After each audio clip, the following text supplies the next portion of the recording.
Estimados estudiantes, soy Emanuel Alejandro Buenrostro Torres, estudiante de la carrera de Derecho de la Facultad de Estudios Superiores Aragón, y hoy vamos a desentrañar un tema fascinante.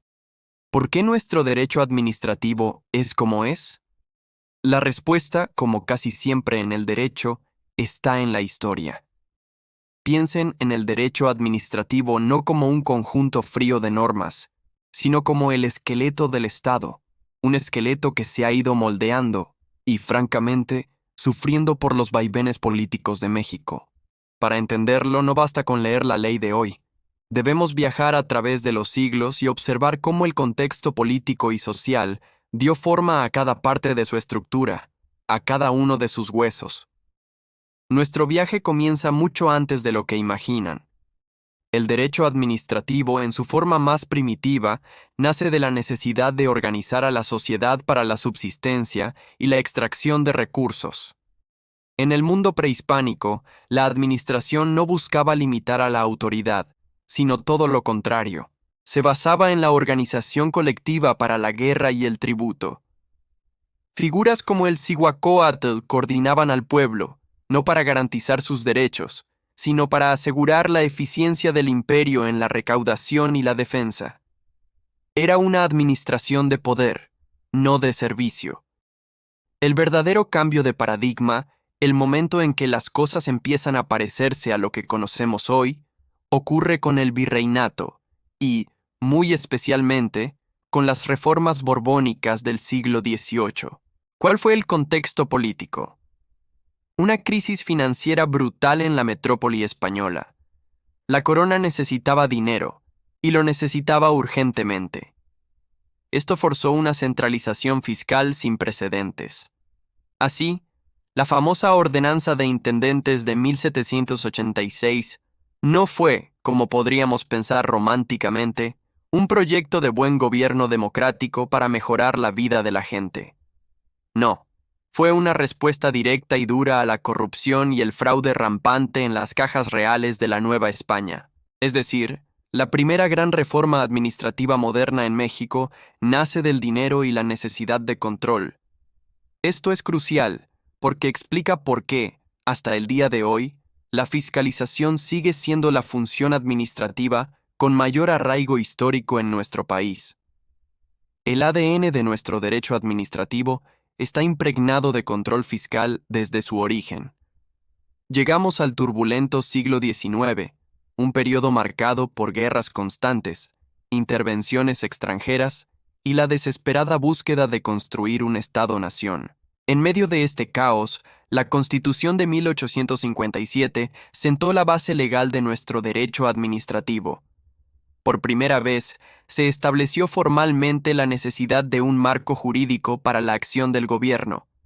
Sin embargo, tener la ley no era suficiente. Las instituciones que debían aplicarla eran increíblemente inestables.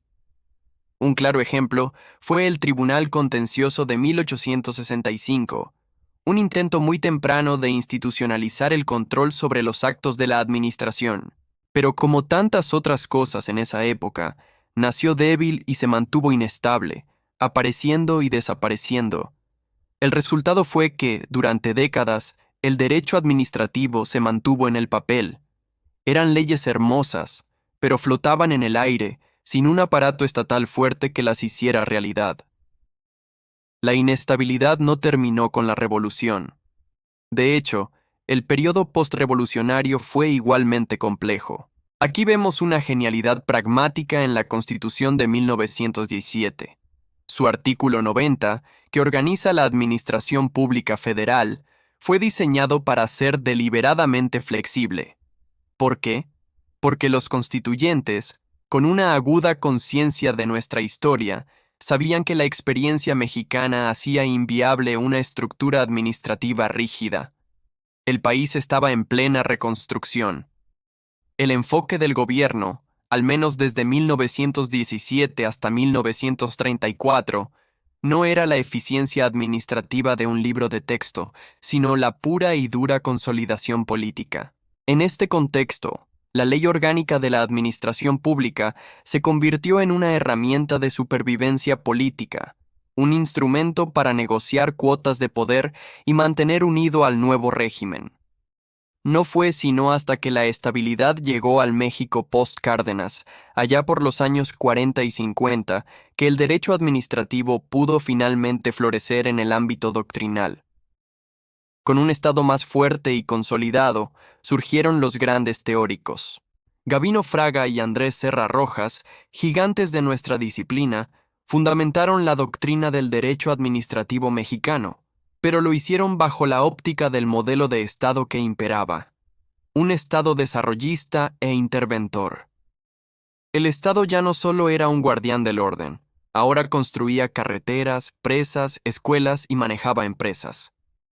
La doctrina de Fraga y Serra Rojas justificó esta masiva intervención, superando la vieja visión liberal que solo admitía la acción del Estado para cuidar la salud y el orden público.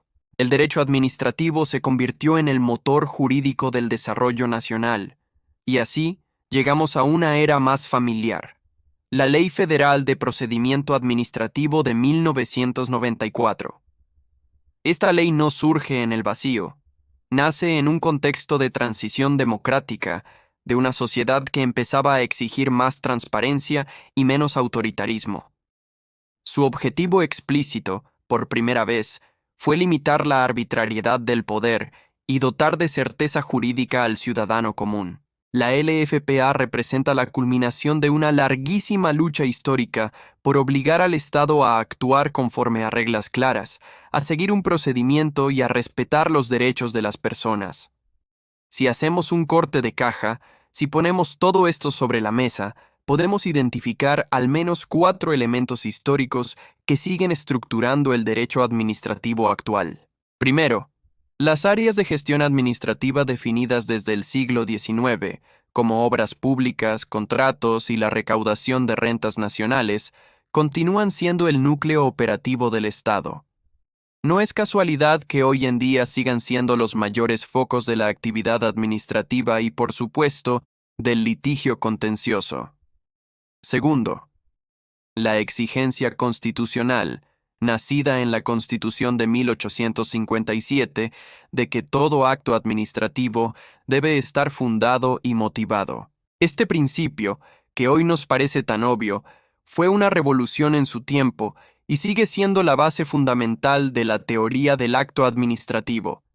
Es el escudo principal que tiene el particular para defenderse frente a la autoridad. Tercero, el reconocimiento, que curiosamente se originó durante el Segundo Imperio, de que las controversias entre los particulares y la administración requieren un órgano especializado para resolverlas. La idea de que un juez ordinario no bastaba.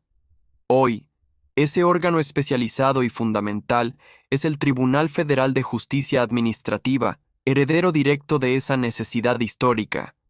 Y cuarto, un avance monumental. La Ley Federal de Procedimiento Administrativo de 1994 institucionalizó la figura de la negativa ficta. Esto es un logro histórico. Transforma el silencio de la administración, que antes dejaba al ciudadano en un limbo, en un acto jurídico que se presume negativo. ¿Por qué es tan importante? Porque al transformar el silencio en un acto impugnable, se obliga a la administración a ser controlada judicialmente. Se acabó la estrategia de no te contesto y no puedes hacer nada. Así se garantiza la certeza procedimental. En resumen, jóvenes, el derecho administrativo es una cicatriz histórica. Cada ley, cada principio, cada institución es el resultado de una lucha, una crisis o una necesidad política del pasado. Ha pasado de ser una herramienta de extracción de recursos en el virreinato a una herramienta de desarrollo en el México postrevolucionario y finalmente a una herramienta de garantía de derechos en nuestra era democrática. Del virreinato a la consolidación y luego a la LFPA, su esencia ha sido moldeada por los golpes y las lecciones de la historia. Por eso, estudiar su evolución no es simplemente memorizar fechas o artículos, es entender el porqué de las cosas. Es comprender por qué la legalidad procedimental, el debido proceso administrativo, sigue siendo hoy nuestra mejor y más importante defensa contra la arbitrariedad histórica del poder. Mucho éxito con su trabajo. Gracias por acompañarme en este viaje. Si les gustó, no olviden darle like, suscribirse y compartirlo con sus colegas. Hasta la próxima.